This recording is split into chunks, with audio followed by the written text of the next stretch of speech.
Wabarakatuh to all of our Hyder TV viewers who are joining us for another session of Youth Talk exclusively on Hyder TV, where we discuss issues pertaining to the youth throughout the world. We are joined by Maulana Syed Raza Hussain Zaidi of the Toronto and GTA area as we discuss the Islamic perspective on what the issues are and how to navigate them.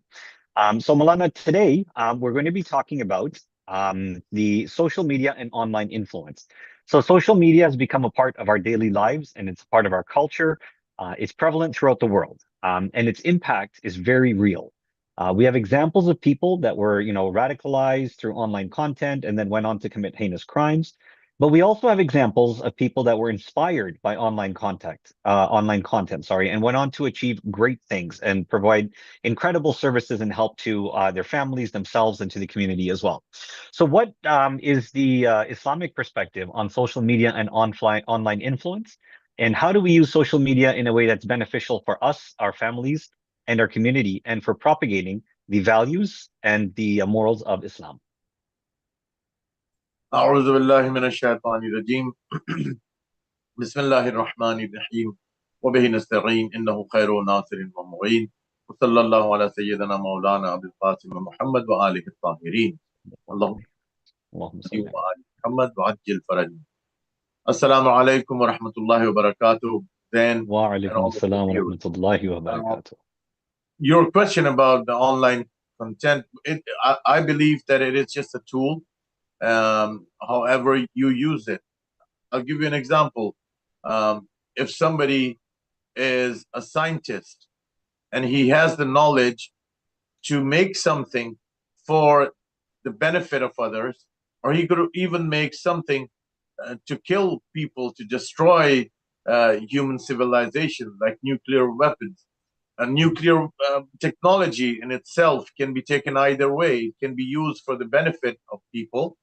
You can make electricity through nuclear technology, and also use it as a weapon to kill humans, to kill people. So it basically depends on you yourself. If you've got the awareness and you're educated enough to use the online content, you can, like you rightly said, it can go both ways. What I was suggest is, like, if somebody is wants to use a social network or whatever, it's not something that you need to encourage people, because I believe right as we speak right now, people will be scrolling on their phones like crazy right after they do their iftar. I've seen in my center, right after namaz is over and people are doing their iftar and everything, they're sitting and Allahu Akbar. It's amazing to see what people are doing. They're not talking to each other. Many of the people you might see, they're just sitting in the corners with their gadgets in their hands, and they're scrolling all the time. So that scrolling goes on and on until they go to sleep, or when they're at work. Even when they're at work, it is an issue, yes. But it depends on what you're seeing and what you're getting out of scrolling and all of that content that exists online. What you can do positively, there's so many things online that are available that are of common interest, not necessarily religious, but for the benefit of others. You can, from the educational point of view, yes, certain things are boring, but all educational content is not boring. There's many things that people's interest exists in those things, and they do that scrolling. You see that all the time. Even young folks, like teenagers, they're interested in latest gadgets, or latest scientific whatever latest things that are going on in the world. Everybody's interested in certain things. That's fine. But then there are other things like violence, or, for example, the content that teenagers should not be looking at, which they already know. When I'm just giving a hint that they should not be looking at those things, but they know that, right? So the online content, if you talk about the religious one, there's also, just like I mentioned about the educational stuff, that there are lots of things that interest people. Certain things might be boring to others, and some things might be interesting to some people. Might be fascinated by certain things that they might see online. It just depends on how you see things. Likewise, if there's religious content, everything is not for everyone. If you go online and you're looking at the religious stuff, certain things are just specifically for ulama, right? So that would interest the ulama only, because they have to go into those things deeply and understand those things. But then there are certain things that are religious, and people would want to know, and they would be interested in those things. For example, I'll give you an example. We as Shia teenagers, Shia teenagers, they know they have an imam, but he is not there. They cannot approach him. They cannot see him. He is going through a time which is called the ghaiba. So during that time, he has granted his ziyarah to many people. And there have been lots of books written on this. And those incidents where Imam Zamana alayhi salam grants them his ziyarah, grants them, and he gives them the permission to see him. He speaks to people, he talks to people, he lives amongst us, he breathes amongst us. So it is said that when the Zuhur, Imam Zaman alayhi salam reappears, people will look at him and will say that, yes, we have seen him. We have seen him. Maybe somebody might say that right in front of us, when I was standing right in front of the Zari of Imam Hussain alayhi salam, I remember he was there. So I know him, right? Lots of people will recognize him, but will say that we didn't know that he was our Imam. So Imam Zaman alayhi salam, those kinds of incidents where he granted people his ziyarah is really interesting for people to listen and watch those stories. Why did it happen? Why are we not given that permission? Why are others given that permission? So if you look at all of those incidents, you would understand, and that would develop through that interest that you have. They're very interesting stories. So if you listen to them, the interest develops, and what is the outcome of that interest? The outcome is that the deep love that you have for your imam will increase manifold. So I encourage you for the teenagers to look into these kinds of things. Or for example, the miracles of Imam Masumin alayhi salam. Or for example, and the kind of things that Ahlul Bayt used to do during their time when they were amongst the people. So those kinds of stories would really attract the people, and I think it can go both ways. Like if you want to use the online content to the benefit of others and yourself, or somebody might want to do it otherwise, that is of no use. So why not pick something that would interest you and is not boring to you? Pick that up. If you don't want it to be religious all the time, let it be educational, something that would interest you, or anything else which would interest you but is not haram to watch, right? But the best thing is educational content, that if there's something that interests you as well, something you've learned from the school, your teacher tells you something, you go back home and you do the research on it. Just just do the scrolling. When you're doing the scrolling, do it on the content that you learned at the school. That's also, like Rasulullah says, "Utlubul ilm min al-mahdi lillah." So seek knowledge from cradle to your grave. That means since you were born until you die. And knowledge is not just religious knowledge. Knowledge is everything. Knowledge that exists, like all the sciences are knowledge, mathematics, geography, I don't know, like sciences and astronomy, anything that interests you. All of that is knowledge.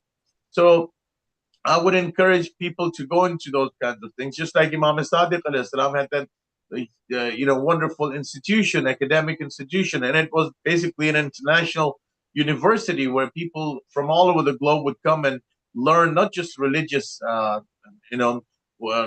things, subjects, but also like sciences and all of those things. Like Khwarazmi was the founder of chemistry and algebra today that we know of. So, and he learned all of that from Imam Sadiq. So, in his days, Imam Sadiq, just in a short span of 4 or 5 years, he gave the world so much in just those 4 or 5 years that the knowledge, the human knowledge that existed, multiplied, hundreds and hundreds times more. And now people knew what medical science is, what chemistry is, what physics is, what algebra, mathematics, astronomy, geography, all of those things, wonderful things. Navigation began from there. People didn't know how to navigate. So all of this modern world that we see today is an outcome of that madrasa that Imam Sadiq alayhi salam created. And please, if you want to do the research, look at the golden age of Europe, of the West. When did that happen? In the 700s. And who was the person who did it? It was Charlemagne. And where did he get he created universities in the West, right?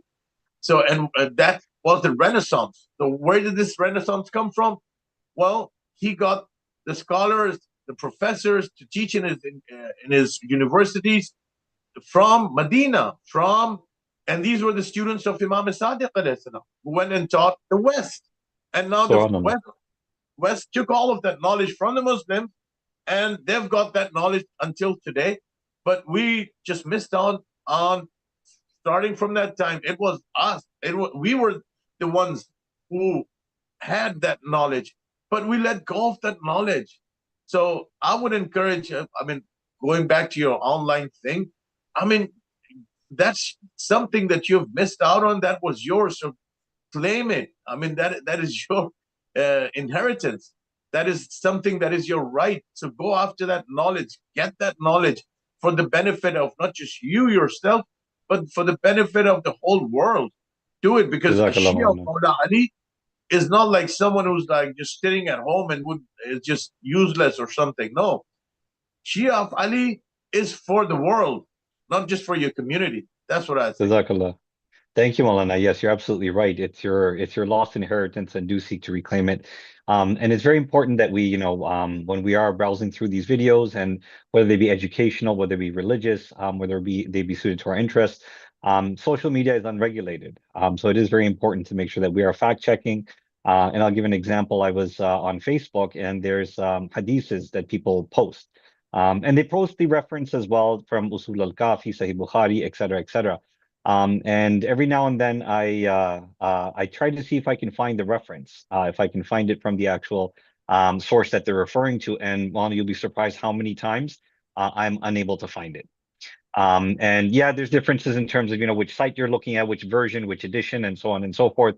But even just, Googling the keywords in that hadith, it's very difficult to find that specific hadith. So it is very important that we do fact check, that we do a little bit more in-depth research and find out, what's the source, where is it coming from? I would make a suggestion. If you want to do the fact check, and you're just looking at the translation, for example, the translation sometimes depends on how it's done, and the real Arabic content is the one that you want to do the fact check upon, and that does exist online. If it's Usul al-Kafi, Biharul Anwar, Wasail al-Shia, or whatever. But because Arabic is not our language, so what should we do? Well, you can look in Persian. Well, Persian is not also our language. So if that exists in English or Urdu, you would be able to find it. But if that has not been uploaded online, then you will keep on doing the fact check, and you won't get anywhere. So that's also one of the problems. And the other problem is that people, when they're going online and they're checking those things, like I don't know, maybe on Twitter or something, like Amir al-Mu'mineen Ali ibn Abi Talib alayhi salam said so, such and such thing. And please, I need your permission to say this, that if you're fasting and you say, just by reading one of those posts that somebody has posted online, that Maulana Ali alayhi salam said this, and he hasn't, right? That hadith actually does not exist. And you've just read it there, and you say to others while you were fasting, what is the outcome? it was a lie, right? You know that. So what is the outcome? The outcome is that your roza, your fast becomes batil, becomes void. So it is so important to know that it is something that you're saying is not a lie associated with Ahlul Bayt or Allah. If there is anything wrong, something that they did not say and you associate it with Ahlul Bayt alayhimussalam or Allah, the result is that your fast will be void. Because we're going through Ramadan, right? So it's important. It's very good you brought that up. So I just want to clarify this. No, thank you. That's a very good point. What can you do? Like, I mean, should you not just say anything? Just sit there? No. You can say, well, I read it in such and such book. And according to that book, Maulana Ali alayhi salam said this. This was the riwayat written in that book. So if you quote that book, or you quote some person, or you say, well, I'm not really sure if Maulana Ali said that or not. I read it online, right? Instead of making a statement and saying Maulana Ali said that, that would be a lie. Yes. If the hadith does not exist. That's a very good point, Maulana. Thank you for jumping in there. You may have saved many people their fasts and their hard work by mentioning that. That's a very good point. Thank you. Yes. So always be sure that, you know, when you are retweeting, requoting, forwarding, reposting, that you are very careful, especially during this holy month, in terms of how you do that.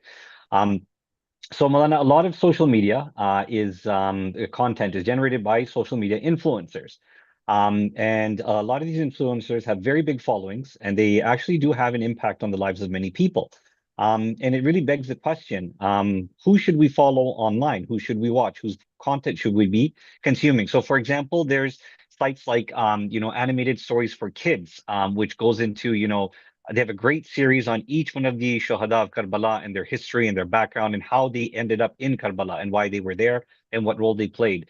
There's the Noor Kids, which goes into topics of Islamic values and Islamic teachings, and they talk about modern content as well. And then you have obviously influencers such as, you know, our personalities such as Nadeem Sarwar, Farhan Ali Waris, etc. You contrast these with, you know, non-Islamic influencers such as Mr. Beast, Miss Rachel, et cetera, et cetera. Some of these are very obviously, you know, not Islamic content and really shouldn't be, does not fall into line with Islamic moral values. But then you have others that are, you know, for example, Miss Rachel, she is very pro-Palestinian and she talks about the impact of the war on the Palestinian children, et cetera, et cetera. How much importance should we be giving to these influencers, and how much should we let them, because really it's a choice to let them impact your life and your thinking. How much should we let them impact our lives? Well, and basically a mu'min is someone who is not, let's say, a lesser intelligent being than others. He is smart. A mu'min is supposed to be smart. So whatever you see online, if there's an influencer, well, he should not be able to influence you if it's some wrong kind of a thing. So you're your own best judge, and you should know what you can take and what you should not take. Like Rasulullah sallallahu alaihi wasallam, Allah says, وَمَا أَتَاكُمُ الرَّسُولُ فَخُذُوهُ. Whatever Rasul sallallahu alaihi wasallam gives you, take it from him. And whatever he forbids you from doing, stop right there. That is the verse of the Quran. So Rasulullah has told you, he's brought you a Sharia, and that Sharia has been carried on and on for ages by Ahlul Bayt alayhimus salam with a great sacrifice, has been passed on to us. So we know what is right and what's wrong. We do not have any excuse to say that we didn't know. So well, that guy was saying that, so I got into influence. And coming back to your thing, like, I think there are lots of things online available that are so addictive and very nice, and I recommend people of doing that instead of going on. You know, people talk about this when they come to me and they say, "Well, Maulana, you know, people have you know, they've gotten addicted to lots of seasons that go on Netflix or something, right?" So it is addictive, and they keep on watching for hours and hours. Like, I don't know, and then there's a non-ending season for, I don't know, for until the doomsday. They would be just sitting there watching those seasons, and just between that time, they find out that Imam Zaman alayhi salam has reappeared, and how would they feel then? Wouldn't they regret it? Like their heads right inside that gadget watching that season, and Imam Zamana has come out, and his zuhur is there, and you're not there. You're just watching them. What I would suggest, if you really want to do this, you're into this kind of stuff, there is something much better, which is addictive as well. And there's nothing wrong with being addicted to those things. For example, there are Islamic movies like Hazrat Mukhtar. You know, Yes. well, the dubbing in Urdu is so good. If you're an Urdu speaking person, I suggest that I strongly recommend that you start watching it. The first serial that you watch, the first program, you would want to watch until the end. So I know people who, when they started watching the first of it, the first program, it took them like about 2 days and 3 days, and they wouldn't just eat or anything, and they'll just get back to the thing, and they would want to watch that. So these kinds of things should be encouraged and shown in the centers as well for the teenagers. There's so much of that content available in English as well. The centers should have, and we're planning this, by the way, to hold a movie night for the youth, where you would be able to watch these beautiful Islamic movies. And this is something that influences the human mind, because you associate yourself with Ahlul Bayt alayhimus salam, and it's like a majlis. Like you go to a majlis, you listen to the Maulana speaking to you. Like right now we're speaking to each other. There are certain people watching us. It's much better. It is so interesting, and you might be surprised that maybe just one of those programs of Hazrat Mukhtar, by watching that, it just changed the person from inside out, and it became a different person, and it became a very good moment, but just by watching that, right? That's a great suggestion. Yes. I think that's a good recommendation for all. There are many movies like this. They're starting to come out in the English language as well, not just dubbed over. And the one that you particularly cited, Mukhtar Nama, it truly was amazing. I remember watching that with my father. I think we were glued to the computer screen for about 3 days in a row, just going through the short series, and it really is amazing. Jazakallah. Thank you, Maulana, for that. Maulana, in the last 5 minutes that we have, there's a darker side to social media. There's a darker side to the internet as well. And it has to do with, explicit movies and explicit content. And this is a huge industry, multi-hundreds of billion dollars per year it makes in revenues. And unfortunately, it is something that's so prevalent that it has crept its way into our communities as well. The addiction to watching this type of content and the impact that this has on individuals' thinking, on family lives, is profound. It's not discussed in our centers. It's not discussed in our Imam Bargas.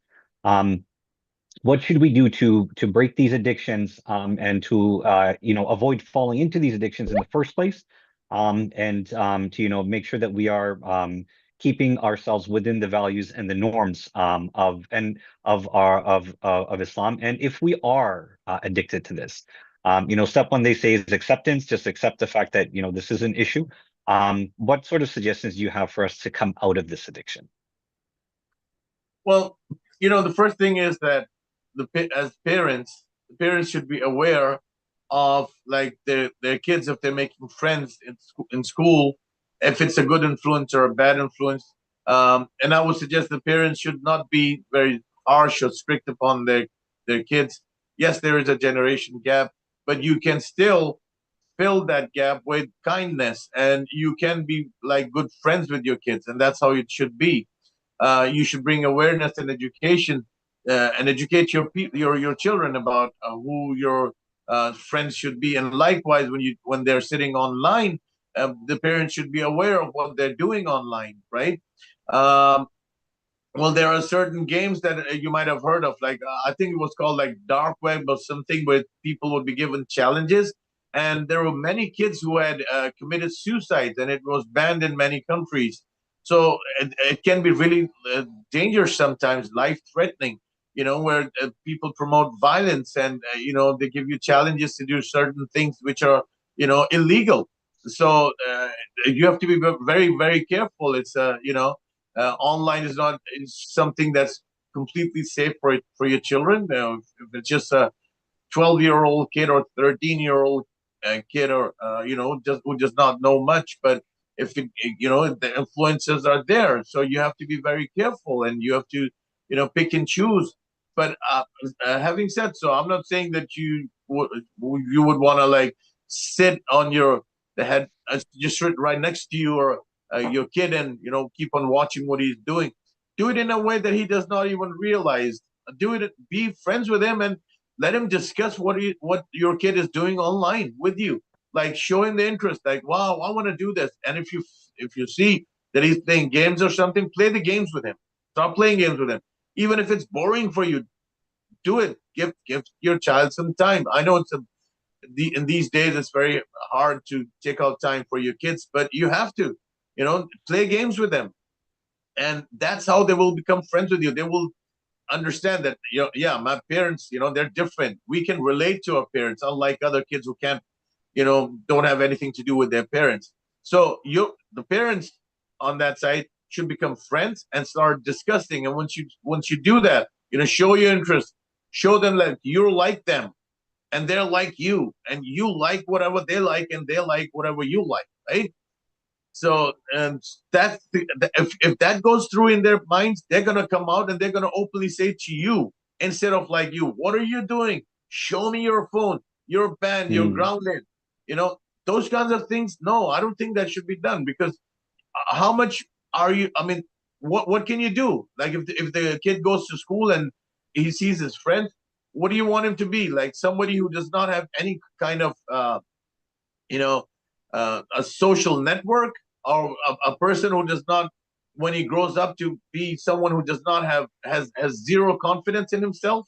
No, you want him to be the best of the best, right? So how can you do that? You do that through education. You do that through bringing awareness, and you do that through a friendly and a kind manner where it makes sense, for the kids. So it's something that's bad, you can like say, oh, well, wait a minute. This is not good. I don't think we should do that. You know why? And then the kid is going to say that himself. And believe me, this works. This works everywhere. And building that relationship and having that discussion, I think that's an excellent suggestion. Absolutely. Start when they're young.